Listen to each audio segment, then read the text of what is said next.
अस्सलाम वालेकुम गाइस। आज ये जो प्रपोजिशन की क्लास है बहुत ही इम्पोर्टेंट है आपके लिए। इसमें हम 23 सवालों का जवाब देंगे जिसमें बहुत ही इम्पोर्टेंट प्रपोजिशन का इस्तेमाल हुआ है। ऑफ का, टू का, फ्रॉम का और इन का, और ऐसे बहुत से सवाल है जो आपके लिए हेल्पफुल हो सकते हैं पीएसटी और जीएसटी के टेस्ट में। तो पहले हम पढ़ते हैं सेंटेंस को। You must refrain. अब जो यहाँ ये रिफ्रेन वर्ड इस्तेमाल हुआ है तो आपको ये हमेशा याद रखना होगा कि रिफ्रेन जो वर्ड है वो खुद के साथ प्रीपोजिशन कौन सी लेता है। पहले आप अपने हिसाब से भी गेस्ट कर सकते हैं कि ये आपको सवाल आता है या नहीं आता। फिर हम इसके हिसाब से देखेंगे कि इसमें प्रीपोजिशन कौन सी लग सकती हैं। आप गेस भी कर सकते हैं कौन कौन सी प्रीपोजिशन लगनी चाहिए। इससे आपकी प्रैक्टिस भी होगी और आपको फ़ायदा भी बहुत होगा। तो हम ये पढ़ते हैं कि जो रिफरेंस जो वर्ड है ये जो प्रेपोजिशन लेता है हमेशा, ये लेता है आपकी प्रेपोजिशन, वो है फ्रॉम। रेफरेन हमेशा फ्रॉम प्रेपोजिशन लेता है। रेफरेन का मतलब है किसी चीज़ से दूर रखना किसी बंदे को। जैसे हम यहाँ पर मीनिंग निकल के आ रही है, you must refrain from pizza. Means आपको पिज़्ज़ा खाने से परहेज़ की गई है, आपको पिज़्ज़ा नहीं खाना चाहिए। तो यहाँ पर जो करेक्ट प्रेपोजिशन होगी वो फ्रॉम होगी। ये फिक्स्ड प्रेपोजिशन ना है। फिक्स्ड प्रेपोजिशन वो प्रेपोजिशन होती हैं जो कोई भी वर्ड अपने साथ हमेशा वही प्रेपोजिशन इस्तेमाल करता है या लेता है। जैसे रिफ्रेन खुद के साथ हमेशा फ्रॉम लेता है। तो जब भी ये रिफ्रेन वर्ड आपको दिखाई दे तो आप 100% श्योर हो के फ्रॉम का ही इस्तेमाल करें, वो एब्सोल्युटली करेक्ट आंसर होगा। अब आते हैं दूसरे सवाल के ऊपर। दूसरा सवाल है ही इज़ अफ्रेड। अब आप अफ्रेड के साथ सोचें तो कौन सी प्रीपोजिशन लगेगी? टू लगेगी, ऑफ लगेगी, या इन लगेगी, या इसमें कोई भी नहीं लगेगी, नन ऑफ दिस। तो आपको ये पता होना चाहिए कि अफ्रेड जो वर्ड है वो टू भी प्रीपोजिशन लेता है और ऑफ भी प्रीपोजिशन लेता है। ऑफ उस कंडीशन में लेता है जब जो आने वाला नेक्स्ट वर्ड है वो नाउन होना चाहिए। जैसे यहाँ पर हम बात करें कि जो वर्डिंग यहाँ पर दी गई है डिलीवर, वो डिलीवरिंग जो वर्डिंग दी गई है, ही is afraid of delivering presentation. तो यहाँ पर डिलीवरिंग जो वर्डिंग दी गई है वो पार्ट ऑफ स्पीच में नाउन है। तो यहाँ पर जब हम नाउन देखेंगे तो हम यहाँ पर फिर लगाएंगे ऑफ का इस्तेमाल करेंगे। B is the correct answer of this question. इसका बी करेक्ट आंसर होगा। पर जब हम नाउन के बजाय जब यहाँ पर हम कोई वर्ब देखेंगे, जैसे यहाँ पर डिलीवर, डिलीवर जो वर्ब है, तब हम प्रेपोजिशन टू का इस्तेमाल करेंगे। फिर हम ऑफ का इस्तेमाल नहीं करेंगे क्योंकि यहाँ पर वर्ब है और यहाँ पर नाउन है। तो इस छोटे से डिफरेंस को आपको समझना चाहिए जब भी आप प्रेपोजिशन पुट कर रहे हैं अफ्रेड के साथ। तो he is afraid to deliver presentation means वो खौफजदा है प्रेजेंटेशन देने के लिए। He is afraid of delivering presentation, वो खौफजदा है प्रेजेंटेशन देने के लिए। इसकी मीनिंग तो सेम है पर इसका स्ट्रक्चर के लिहाज से जो प्रेपोजिशन है वो अलग अलग इस्तेमाल होगी। जब आप यहाँ पर वर्ब देखें तो टू का इस्तेमाल करें, जब नाउन देखें तो फिर आप ऑफ का इस्तेमाल करें। जैसे दूसरे भी सेंटेंस है, जैसे ही इज़ अफ्रेड ऑफ स्नैक्स, उससे वो खौफजदा है नांगों से। ही इज़ अफ्रेड ऑफ डॉग्स, वो कुत्तों से खौफजदा है। तो ऐसे यहाँ पर जो वर्डिंग है, यहाँ पर डॉग्स भी नाउन है, यहाँ पर स्नैक्स भी नाउन है। तो इसके लिए हमने यहाँ जो प्रेपोजिशन इस्तेमाल करी है वो ऑफ की है। अब देखते हैं दूसरे वर्डिंग के प्रेपोजिशन को समझने के लिए कि दूसरे सेंटेंस में कौन सी प्रीपोजिशन इस्तेमाल हुई है। यू मस्ट एब्सटेन, यहाँ पर मैंने लिख ही दिया है प्रीपोजिशन इस्तेमाल, ये फिक्स्ड प्रीपोजिशन है जो आपको पता होनी चाहिए कि एब्सटेन भी हमेशा खुद के साथ फ्रॉम ही इस्तेमाल करता है। एब्सटेन का मतलब है किसी भी बंदे को इनकार करना या रिफ्यूज़ करने की बात है। यहाँ पर जो मीनिंग है you must abstain from bad company, आपको गलत सोहबत से दूर रहना चाहिए। तो ये भी आपको याद करना है, एब्सटेन हमेशा फ्रॉम लेता है अपने साथ।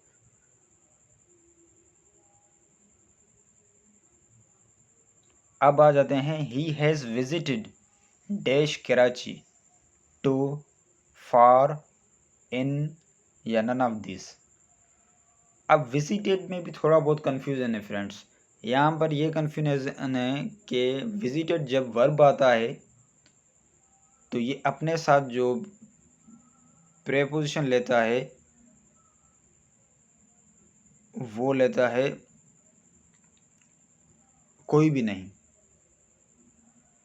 ये जब विजिटेड वर्ब के तौर पे इस्तेमाल होता है तो ये कोई भी प्रेपोजिशन नहीं लेता। तो यहाँ पर जो करेक्ट आंसर होगा वो हमारा होगा नन ऑफ दिस। मगर जब विजिटेड जो वर्ब है ये नाउन के तौर पे इस्तेमाल हो तो ये प्रेपोजिशन लेता है। जैसे यहाँ पर इस्तेमाल हुआ है अ विजिट यहाँ पर क्या है, नाउन है। तो विजिट जब नाउन इस्तेमाल होगा तो यहाँ पर प्रेपोजिशन लेगा टू की। विजिट जब नाउन के तौर पे इस्तेमाल होगा तो सॉरी ये स्लाइड नेक्स्ट चल गई है, हम इसके बैक करते हैं।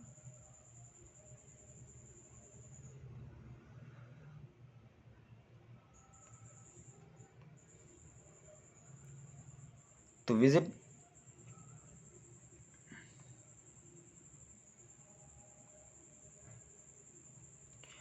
जब नाउन के तौर इस्तेमाल होगा तो हम यहाँ पर जो और रखेंगे पुट करेंगे वो करेंगे टू का इस्तेमाल करेंगे यहाँ पर। तो यहाँ पर जो करेक्ट आंसर होगा वो हमारा होगा to, a visit to historical place. पर जब विजिट वर्ब के तौर पर इस्तेमाल होगा तो हम कोई भी प्रेपोजिशन इस्तेमाल नहीं करेंगे, नन ऑफ दिस। ओके, चलते हैं हम नेक्स्ट क्वेश्चन के। और नेक्स्ट क्वेश्चन हमारा कौन सा है? अब नेक्स्ट क्वेश्चन जैसे यहाँ पर हमने देख सकते हैं तो यहाँ पर there is a visit of prime minister to Lahore. तो यहाँ पर भी विजिट इस्तेमाल हुआ है। तो विजिट जब नाउन के तौर पे इस्तेमाल हुआ है तो फिर हम यहाँ पर जो रखेंगे प्रीपोजिशन वो टू रखेंगे। कहाँ पे? टू, लाहौर। लाहौर पे प्राइम मिनिस्टर का विजिट है। तो यहाँ पर जो दो प्रीपोजिशन इस्तेमाल हुए, एक विजिट ऑफ किसका विजिट है? प्राइम मिनिस्टर का। कहाँ पर? लाहौर पे। तो यहाँ भी हमने टू का इस्तेमाल किया है। अब दूसरे पे हम आते हैं, देखते हैं ही हैज़ ट्रस्टेड। अब ट्रस्टेड में भी यही चक्कर है, जब ट्रस्टेड वर्ब इस्तेमाल होता है तो उसके साथ कोई भी प्रीपोजिशन नहीं लगती, नन ऑफ दिस। पर जब ट्रस्ट नाउन के तौर पे इस्तेमाल होता है तो उसके साथ प्रीपोजिशन लगती है, वो है on. He does not have trust on friends, उसको अपने दोस्तों पे एतबार नहीं है। नेक्स्ट सेंटेंस है he will come dash each day to at on और नन ऑफ दिस। अब ये आपको हमेशा याद होने चाहिए, जब भी किसी डे की बात हो, ईद डे है, इंडिपेंडेंस डे है, न्यू ईयर्स डे है, क्रिसमस डे है, लेबर डे है, किसी भी डे की बात हो तो हम जो प्रीपोजिशन इस्तेमाल करते हैं वो ऑन करते हैं। यहाँ पर प्रीपोजिशन जो इस्तेमाल ईद, ही will come on Eid day, on का इस्तेमाल होगा। और जब भी किसी भी डे की बात आए, जैसे Sunday, Monday, Tuesday, Wednesday, Thursday, Friday, ऐसे कोई सा भी डे आए तो वहाँ पर भी आप आंख बंद के ऑन का इस्तेमाल ही करेंगे, ही विल कम ऑन संडे। अब जो थर्ड वाला है, नेक्स्ट जो क्वेश्चन है वो है ही विल कम। अब यहाँ मैंने प्रेपोजिशन लगा दिए, जो है एट है। यहाँ मैंने ऐसे ही स्लाइड में प्रेपोजिशन लिख दी है, पर इसका जवाब भी जो होगा ही विल कम 8:03 PM। और जब भी किसी मीन्स क्लॉक की या किसी जो हावर्स हो वो मेंशन किया गया हो, तो वहाँ पर हम 8 का इस्तेमाल करेंगे, क्योंकि यहाँ पर फिक्स्ड आ गया ना। वो कब आएगा? 3 बजे आएगा। मीन्स एक बात फिक्स हो गई। जब भी किसी बात फिक्सिंग पॉइंट होती है तो हम 8 का इस्तेमाल करते हैं। तो यहाँ पर ये आएगा ही विल कम 8:03 PM। तो 8 इसका करेक्ट आंसर होगा। और हम देखते हैं ही विल कम डैश जनवरी। अब ये भी आपको याद रखना चाहिए, जब भी किसी मंथ की बात हो, जनवरी, फरवरी, मार्च, अप्रैल, ऐसे भी कई भी मंथ की बात हो, वहाँ पर हम इस्तेमाल करते हैं इन का। ही विल कम इन जनवरी, वो जनवरी में आएगा। अब जो नेक्स्ट सवाल है, नेक्स्ट है he will enter dash the room, वो दरवाजे में दाखिल होगा। तो अब इसका जो सही जवाब है, इसका सही जवाब हम देखते हैं कौन सा है, इनटू या टू, इन या नन ऑफ दिस। अब इसमें बहुत सारी कन्फ्यूज़न होती है, ऐसे सवाल आ भी सकते हैं कि इसमें जो भी आपकी करेक्ट प्रीपोजिशन है वो है नन ऑफ दिस। इसमें कोई भी प्रीपोजिशन नहीं लगेगी, क्योंकि इंटर वर्ब तो इस्तेमाल हुआ है। इंटर जब भी वर्ब तो इस्तेमाल होता है तो इसमें कोई प्रीपोजिशन नहीं लगती, क्योंकि इंटर खुद ही अपनी मीनिंग में मीन्स ये भी है टू गो इन समथिंग। सो ये प्रीपोजिशन ऑलरेडी इसके साथ नेचुरली है। तो इंटर जब भी इस्तेमाल होगा ना वर्ब तो इसके साथ कोई प्रीपोजिशन नहीं लगेगी। He went dash Karachi. अब ही वेंट डैश कराची, तो यहाँ पर जो प्रीपोजिशन लगेगी वो लगेगी आपकी टू। वो कराची गया। जैसे हम बोलते हैं ही गोज़ टू स्कूल, तो गोज़ के साथ लगती है टू। ऐसे ही वेंट के साथ भी टू प्रीपोजिशन लगेगी। अब नेक्स्ट स्लाइड देखते हैं। नेक्स्ट स्लाइड है लिव्स की। ये बहुत इंटरेस्टिंग स्लाइड है। यहाँ पर लिव्स का इस्तेमाल किया गया है, और लिव्स का इस्तेमाल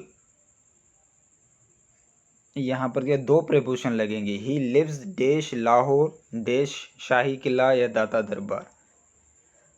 अब आपको ये बात हमेशा याद रखनी चाहिए, जब भी कोई बड़ी चीज़ की बात हम करते हैं ना, जैसे लाहौर हो गया या पाकिस्तान हो गया या सिंध हो गया, जब भी सेंटेंस में किसी बड़ी चीज़ की बात हो तो उसके साथ हमेशा हम इन का इस्तेमाल करते हैं। और जो भी छोटी चीज़ हो तो उसके साथ हम एट का इस्तेमाल करते हैं। जैसे ही लिव्स, तो यहाँ पर जो लगेगा वो लगेगा, पहले लगेगा इन लाहौर, फिर लगेगा एट शाही किला या दाता दरबार। इसमें बहुत कन्फ्यूज़न भी आती है, जैसे ऐसे भी लिख सकते हैं। वैसे हम डायरेक्ट में ये लिखें तो ही लिव्स, जैसे लिखें ही लिव्स इन, ही लिव्स इन, यहाँ पर लिखने की जगह नहीं, मैं ऐसे ही बोल देता हूँ ही लिव्स इन सिंध। तो यहाँ पर जब सिंध लगाएंगे तो सिंध लिखेंगे हम, पर हम जब ऐसे लिखें कि ही लिव्स डैश सिंध और डैश पाकिस्तान, तो फिर हम यहाँ पर जो प्रीपोजिशन इस्तेमाल करेंगे सिंध के साथ ऐड करेंगे और पाकिस्तान के साथ करेंगे इन, क्योंकि पाकिस्तान सिंध के कंपैरिजन में बड़ा है, मीन्स बड़ी प्लेस हो गई, और सिंध छोटी प्लेस हो गई। तो छोटी प्लेस के साथ हम एट का इस्तेमाल करेंगे और बड़ी प्लेस के साथ हम इन का इस्तेमाल करेंगे। तो यहाँ पर भी ऐसे ही सिचुएशन है। तो यहाँ पर जो करेक्ट आंसर होगा वो होगा आपका he lives in Lahore at Shahi Qila या दाता दरबार। तो ये सी आपका करेक्ट आंसर हो जाएगा। अब चलते हैं ही वेंट के तरफ। ही वेंट, तो ही वेंट के साथ यहाँ पर जो लगेगा यहाँ प्रीपोजिशन करेक्ट लगेगी he went for a walk. किसी वॉक के लिए जाने के लिए तो हम फॉर का इस्तेमाल करते हैं। He went for a walk.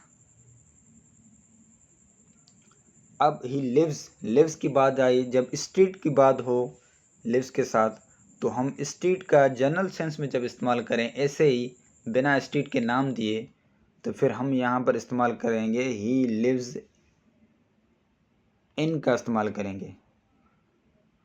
He lives in a street, वो स्ट्रीट में रहता है। पर हम जब स्ट्रीट का नेम मेंशन करेंगे कि कौन सी स्ट्रीट में रहता है, B12, B16 या B5, तो जब हम स्ट्रीट के नंबर या स्ट्रीट को मेंशन करेंगे कि कौन सी स्ट्रीट में रहता है, तो he lives on B12 street, तो फिर हम ऑन का इस्तेमाल करेंगे जब नंबर मेंशन हो स्ट्रीट का। पर जनरल सेंस में जब स्ट्रीट की बात आए तो इनका इस्तेमाल करेंगे।